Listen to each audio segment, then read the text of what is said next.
Hey, I'd like to welcome you to another episode of the Mission Matters Business Podcast, a source for all things business. My name is Adam Torres. You can follow me on Instagram at AskAdamTorres. Keep up with my book releases, book tour schedule, signings, all that other good stuff. Always love to connect with you there. And as always, if you'd like to apply to become a co-author of one of my upcoming books, just head on over to the website, missionmatters.com, and click on Become an Author to apply. All right, so today I have Steve Kuhl on the line, and he's owner and managing director over at Connect Resources.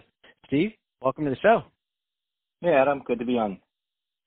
So excited to get into Connect Resources. I mean, a lot of business owners, entrepreneurs, executives listening, and recruiting, sales. I mean, all these things are definitely tops for our audience. So let's just dive right in. Tell us a little bit more about Connect Resources and how you're helping your clients. Great. Well, we've been in business. This is our sixth year. We started in 2015. And congratulations there, first of all, Steve. Congrats. That's no simple task. You made it past the 5-year mark, right? Yeah, that's what they said. So it's still, every day is an important day. So yeah, thank you. Well, so we've been around for 5 years. Our specialty more is on recruiting and workforce management. We've worked with several organizations from a small company all the way up to Fortune 500 corporations. We work with aerospace all the way to pharmaceutical or healthcare industry. Pretty much every position that you can think of, with exception to some of the warehouse and production area, just because of the amount of volume. But we focus more on quality as opposed to quantity.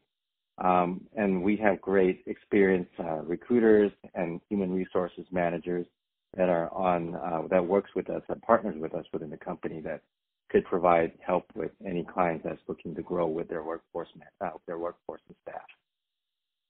So talent acquisition, I mean, that's at the heart of any company. Strong HR, bringing in a new pipeline of workforce, especially at those higher level positions that you're filling. What are some things that you found, let's start from the company side. What are some things that you found from the company side that some of the clients you've worked with have kind of done to differentiate themselves in terms of attracting that top level talent? Let's start there. Well, the most important thing that I've seen is the culture. A lot of it now is talking about the changes in culture within the company. They are offering, more of I would call it like internal incentives, such as having a nicer break room, giving them more time off, giving the work-life balance, providing the importance of being recognized as part of a company and helping grow a company as opposed to just a number or a person that fills in a seat. They do offer the other things like, the name of course is important of the company, but at the same time, just the extra perks that makes them feel like they're part of a growth of a company. That really stands out. And of course, the traditional offering like your 401k, 401k matching, the health benefits, the vision, dental, and that kind of stuff that comes a long way as well. And also having to have that strong vision and mission statement for a company that would be something of a standout, a key differentiator for a company as well. Let's take that same question and let's kind of flip it around, and let's say from the applicant's perspective, what are some of the things that they can do or have done that you've seen that make them more attractive to potential employers?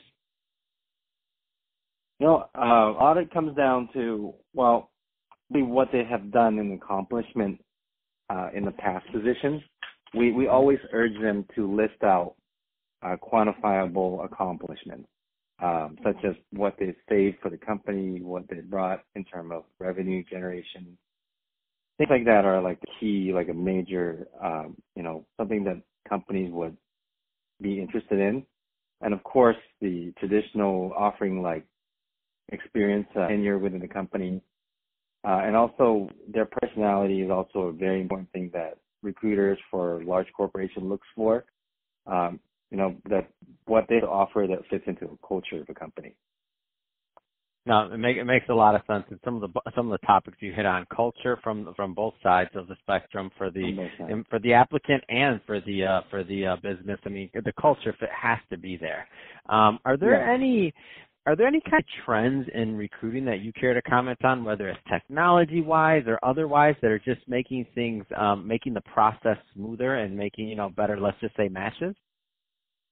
Yeah, Adam, things are moving so fast right now. There's a lot of automation that's going on. From the perspective of talent acquisition in terms of looking for employees, the market is very scarce right now in terms of finding great candidates.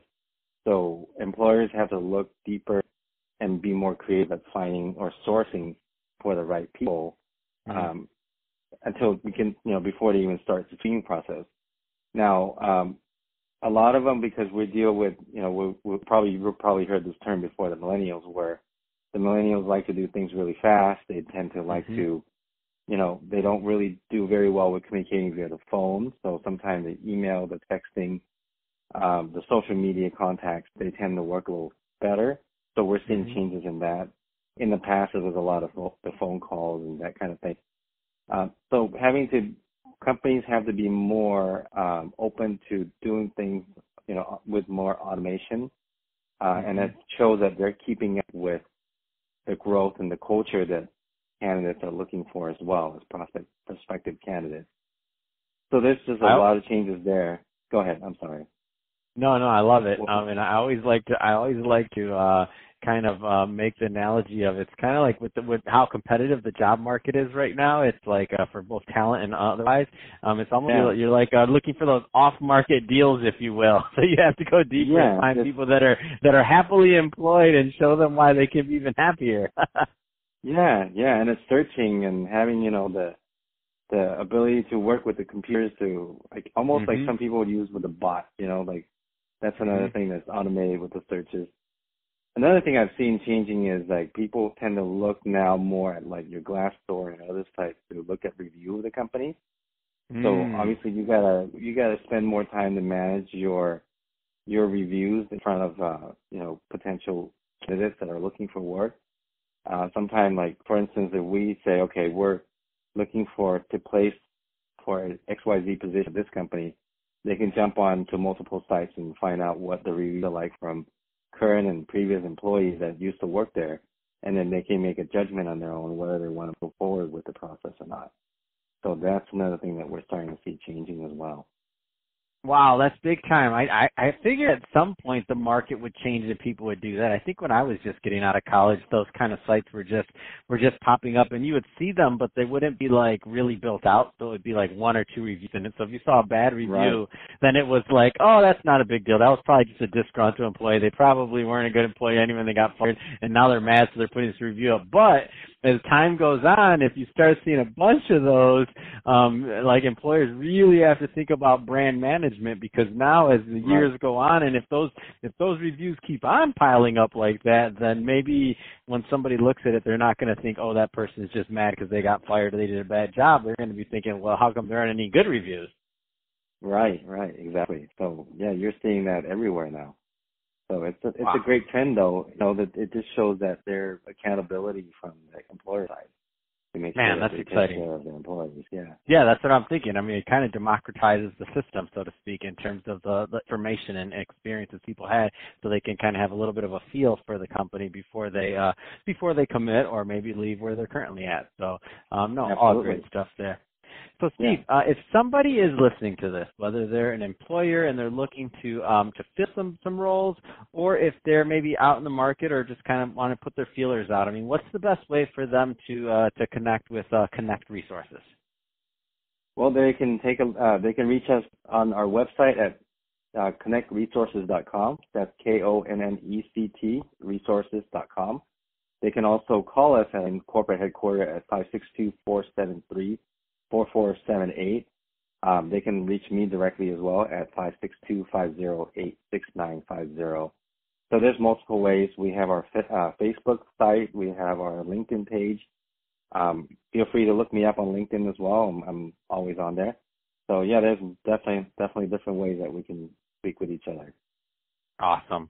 Well, hey, Steve, great having you on the show today, and thank you for giving us some updates on what's going on over at Connect Resources and also what's going on in the applicant job market. So thanks for all of that. And to the audience, as always, thank you for tuning in. Hope you got a value out of this. If you did, don't forget to subscribe to the podcast. Leave me a review. If you're watching this on our YouTube channel, Mission Matters Business, then don't forget to give that a subscribe. But leave us some comments in the comment section on the video. Love to hear to move the conversation over to our YouTube community. Steve, thanks again for coming on the show.